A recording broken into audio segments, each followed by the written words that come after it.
Social media पर नामवर आलिम दीन मौलाना तारिक जमील की बाल लगवाने की वीडियो वायरल हो गई। वीडियो एक यूट्यूब पेज पर शेयर की गई जिसमें बताया गया कि मौलाना साहब ने बाल लगवाने के लिए अल खलीज क्लिनिक का इंतखाब किया। इसमें मजीद लिखा था कि अल्लाह ताला मौलाना साहब को लंबी और सेहत वाली जिंदगी अता करे। वीडियो वायरल होते ही अवाम की जानिब से मिला जुला रद्द अमल सामने आया है। कुछ लोगों ने मौलाना तारिक जमील की वीडियो पर नेक तमन्नाओं का इजहार किया, जबकि कुछ लोगों ने इस अमल पर तनकीद कर दी। मोहम्मद फहद नामी सारिफ ने वायरल वीडियो पर कमेंट किया कि अगर किसी ने बाल लगवाए हैं तो इस पर इतना शोर क्यों।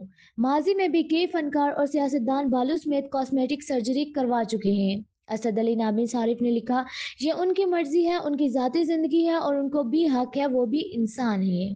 जाहिद इकबाल नामी एक सोशल मीडिया सारिफ ने तनकीद करते हुए लिखा कि देख रहे हो, सादगी की बातें करने वाले खुद लाखों के बाल लगवा रहे हैं। मुबशिर ताजिर नामी सारिफ ने कमेंट किया कि ये किस सहाबी से साबित होता है, इससे अच्छा किसी गरीब बेटी की शादी करवा देते। एक और सारिफ ने तनकीद करते हुए लिखा कि अल्लाह की तरफ से गंजपन कबूल कर लेते।